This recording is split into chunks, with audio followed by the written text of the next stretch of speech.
نحمده ونصلي على رسوله الكريم أما بعد فأعوذ بالله من الشيطان الرجيم بسم الله الرحمن الرحيم الطلاق مرتان فإمساكم بمعروف أو تسريح بإحسان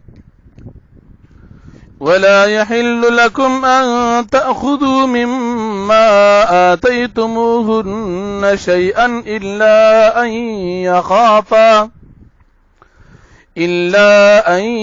يخافا ألا يقيما حدود الله فإن خفتم ألا يقيما حدود الله فلا جناح عليهما فيما افتدت به تلك حدود الله فلا تعتدوها ومن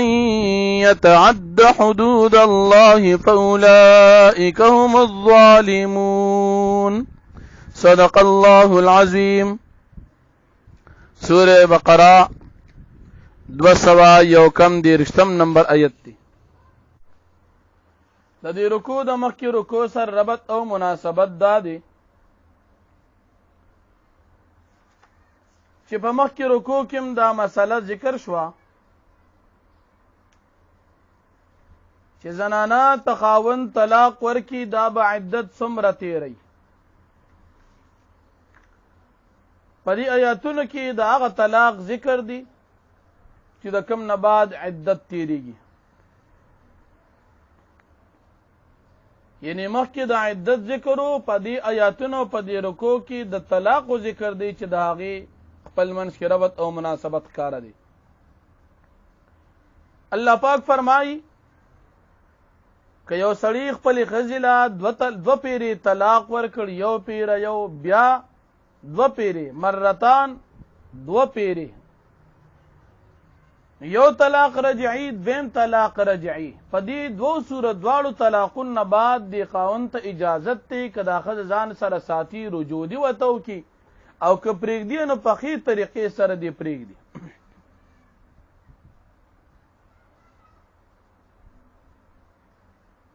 نور د طلاقو مسله تفصیلا پرون تاسو ته ذکر شوی وه.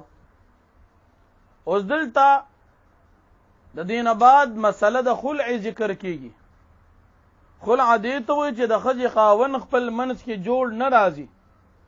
خپل منځ کې خفګان ډېر روان دي، جوړ نه راځي، نو په داسې صورت کې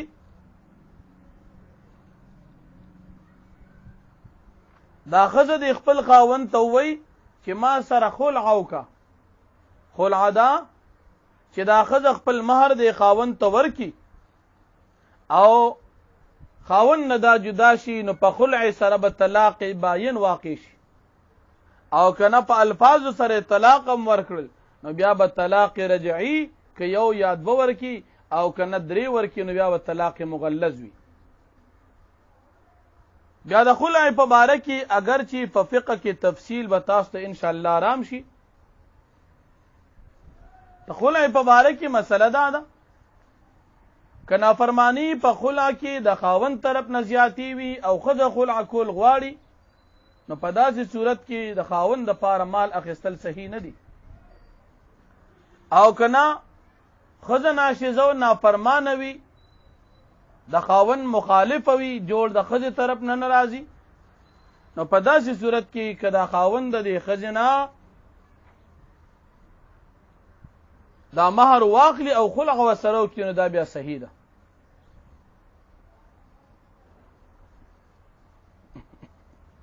یو خو مسله د خلع ذکر کیږي، په دویم آیت کې بیا مسله د دریم طلاق ذکر کیږي چې دوه طلاقونه بعد خاوند ښځې له دریم طلاق ورکي نو د دې ښځې د دې خاوند سره تعلق ختم شو. فإن طلقها فلا تحل له من بعد حتى تنكح زوجا غيره. کچره خاوند دې ښځې له دریم طلاق هم ورکو، اول الطلاق مرتان او دریم دا فإن طلقها، او چې دریم طلاق ورکو نو قرآن فرمایي فلا تحل له نه د حلال دا ښځه د سړي د پاره من بعد حتی تنکح زوجا غیره پس د 3 طلاقونه تر دې چې دا ښځه د بل خاوند سره نکاح او نزدېکت وکي او هغه ورته بیا طلاق ورکي، نو که دا ښځه رجوع دی خاوند اول تکي او نوې نکاح تړي زندګي نوې شروع کوي، نو بیا جایز دي. ورنه 3 طلاقونه بعد د ښځې خاوند سره پاتې کېدل دا حرام او ناروا دي. په دې کې یو مسله ذکر کیږي، دی اول خاوند ته به دا ښځه کله حلاله ګرځي، حلاله شرعیه. حلاله شرعیه دی ته وایي یو خاوند دی ښځې له 3 طلاق ورکړ، ښځې په ځان حرامه کړه، عدت تیر شو، د ښځې بل سړي سره نکاح وکړه، هغه ورسره نزدېکت هم وکړو، بیا ورته هغه طلاق ورکړو په خپل طبیعت سره چې طلاق ورکړه، د هغې نه بعد د ښځې عدت تیر کړو. اوس که دا ښځه اول خاوند ته راځي نو دا راتلی شي ځکه دی حلاله شرعیه شوې ده، ځکه دویم خاوند سره نکاح، د هغې نه بعد نزدېکت او د هغې نه بعد هغه طلاق، د هغې نه بعد د دې عدت، او بیا د اول خاوند ته راځي نو دا خو اجنبیه ده. اجنبیه ښځه هر چا سره نکاح کولی شي، نو که د دې اول خاوند سره نکاح راځي او نکاح کوي نو نکاح کولی شي. دې ته وی حلاله شرعیه د قرآن کریم نه ثابت ده. او بیا الله پاک فرمای وَإِذَا طَلَّقْتُمُ النِّسَاءَ فَبَلَغْنَ أَجَلَهُنَّ فَأَمْسِكُوهُنَّ بِمَعْرُوفٍ أَوْ سَرِّحُوهُنَّ بِمَعْرُوفٍ. جاهلیت په زمانه کې مسله دا وه چې سړي به ښځې له طلاق ورکړو، د هغې به عدت شروع شو، کله به چې عدت د ختمېدو وخت نږدې راغی نو خاوند به ورته نزدېکت وکړو، دوباره به یې ځان سره بیا وساتله، بیا به ورته طلاق ورکړو، بیا به چې دې عدت ختمېدو بیا به ورته رجوع کړه. نو الله پاک د دغې رواج تردید کوي چې تاسو داسې مه کوئ. که اراده مو وي چې ښځه وساتي طلاقونه بعدم د شریعت د اصول او قواعدو مطابق او د دې عدت شروع دي او تاسو طلاق رجعي ورکړی دي، نو دا ځان سره بند کې رجوع ورته وکړئ. او که اراده مو د ساتلو نه وي نو دا بیا پرېږدئ چې عدت یې پوره شي، چې ستاسو د نکاح آزاد شي او تاسو دې ته ضرر مه ورکوئ چې دا ځان سره بندوئ، نه ښځه کوئ او نه خوشي کوئ. او چا چې داسې وکړل د انسان په خپل ځان باندې زیاتې وکړو، ځکه دې بدله به ده ته ملاویږي. او تاسو د الله په آیاتونو پسې ټوقې مه کوئ، د الله جل شانو په آیاتونو پسې ټوقې داسې دي چې طلاق ورکوئ او رجوع کوئ، طلاق ورکوئ رجوع کوئ، نه داسې مه کوئ، بس یا پرېږدئ یا وساتئ. او الله جل شانه په دې خپل کتاب قرآن کریم کې تاسو ته نصیحت کوي د دې دپاره چې تاسو الله نه ویریږئ او د نافرمانۍ او د بغاوت نه ځان وساتئ. نور د طلاق متعلق مسله تاسو ته تیره شوې ده. جاهلیت په زمانه کې طلاق څنګه و د هغې وضاحت هم شوی دی. د شیعګانو قادیانانو وابیانو په نسبت باندې 3 طلاق په یو مجلس کې یعنی په یو میاشت کې هر څومره طلاقونه دا ټول یو دي، خاوند د ښځې سره پاتې کېدل شرعاً وی دا صحیح دي. او د 4 مذهب مسلمانانو د نبی کریم صلی الله علیه وسلم د دور نه راواخله ته د نن ورځې پورې 4 مذهب مسلمانان په دې باندې اتفاق لري چې 3 طلاق دا 3 دي، که سړي ښځې له ورکړه ښځې سر ژوند تېرول د دپاره جایزه نه دي. بیا په دې ځای کې د وابیانو یو دلیل تاسو ته د هغې وضاحت مخکې شوی و پرون درس کې. وابیانو مسلم شریف کې راځي ابن عباس رضی الله عنه فرمایي چې د نبي علیه السلام په دور کې 3 طلاق یو، د ابوبکر صدیق صاحب په دور کې 3 طلاق یو، او د عمر فاروق رضی الله عنه په دور کې 3 طلاقونه 3 جوړ شول. د دې متعلق بیا لاندې حاشیه هم لیکي او تمام محدثین د دې تشریح کوي چې اصل مسله دا وه چې چا ته طلاق مسله معلومه نه وه نو هغوی به 3 طلاقو ته د سره اړو حیثیت ورکو نه. عمر فاروق رضی الله عنه په دور کې چې کله اسلام خور شو او دا مسله چاته معلومه نه وه، عمر فاروق رضی الله عنه قانون نافذ کو چې کوم انسان ښځې له 3 طلاق ورکړي وي نو هغه انسان دی د ښځې نه جدا شي، ځکه دا په ده باندې حرامه ده.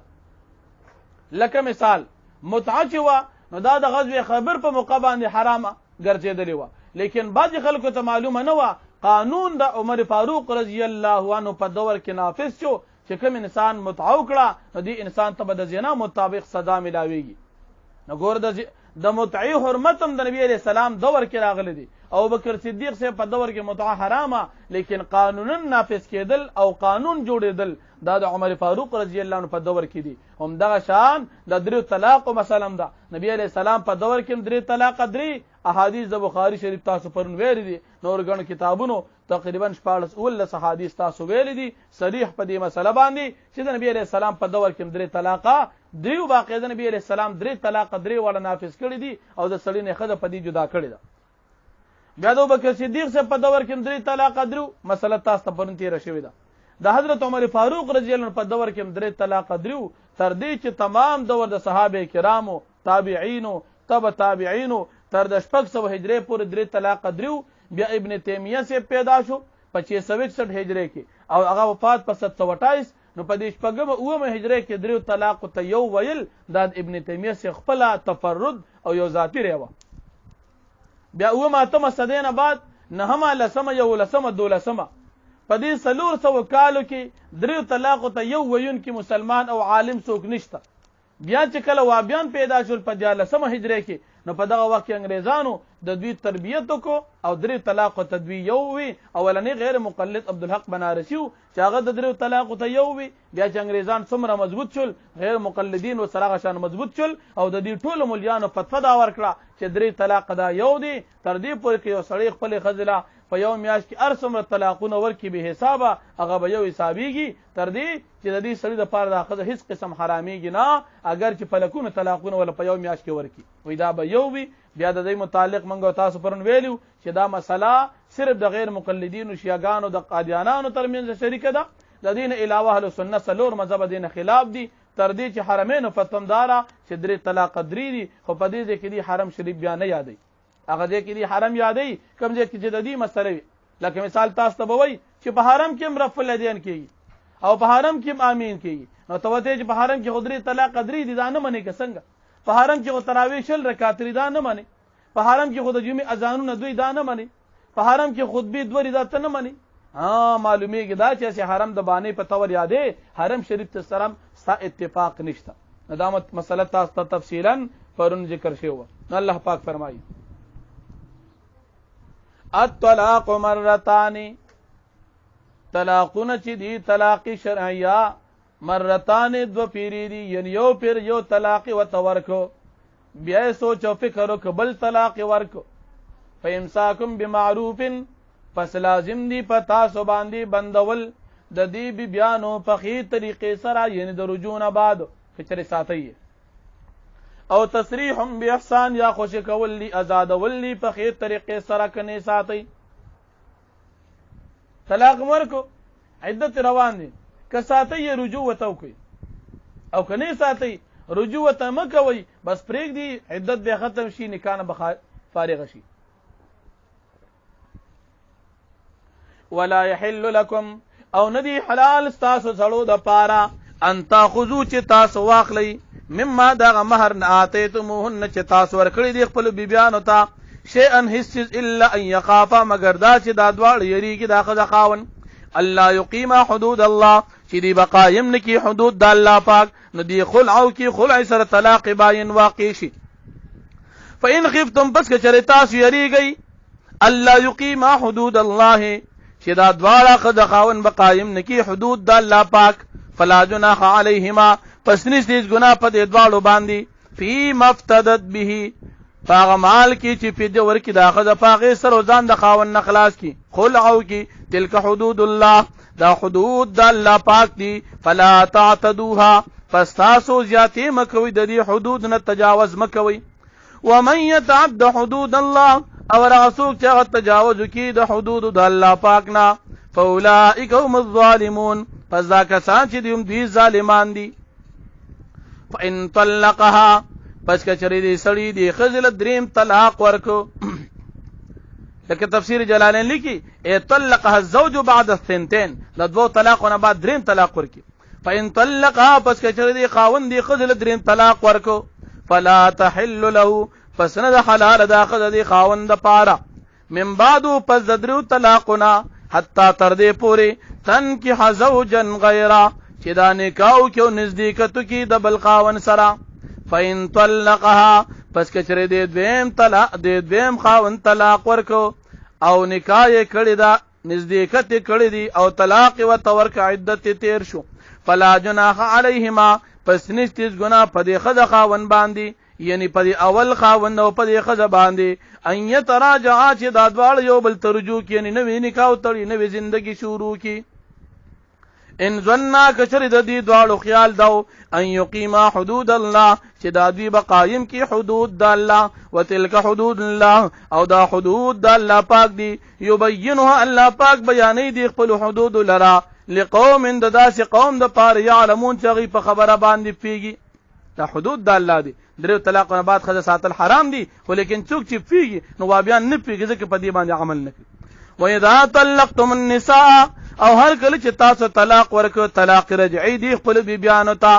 فبلغنا جلهن پس دین نزدې شي د عدت ختمې دوتا فامسكوهن تاسو اختیار دي تاسو ساتي د خپل بیان رجوع تو کوي بمعروف پجایز طریقې سره او سرحوهن بمعروف یا تاسو آزاد کی د خپل بیان په خي طریقې سره یعنی رجوع تمکوي ولا تمسكوهن تاسو مبندوي د خپل بیان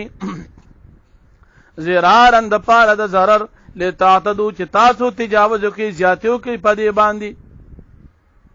ومن يفعل ذلك او هغه څوک چې دا کارو کوي یعنی خدای ته zarar ورکي په طلاق عدت په دوران کې فقد ظلم نفسه په تحقیق سره د ظلم کو په خپل ځان باندې ولا تتخذوا او تاسو منسي آیات الله آیاتنا د الله پاک هزوا پټو سره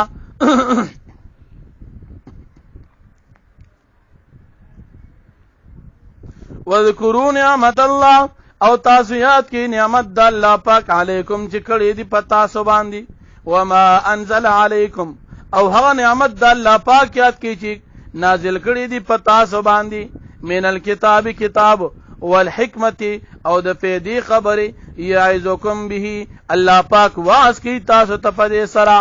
واتقوا الله او تاسو یریږي د الله پاک نه واعلموا تاسو پیشي ان الله بكل شيء عليم چې بشک الله پاک پر چیز باندې فی ذات دی واخر دعوانا ان الحمد لله رب العالمين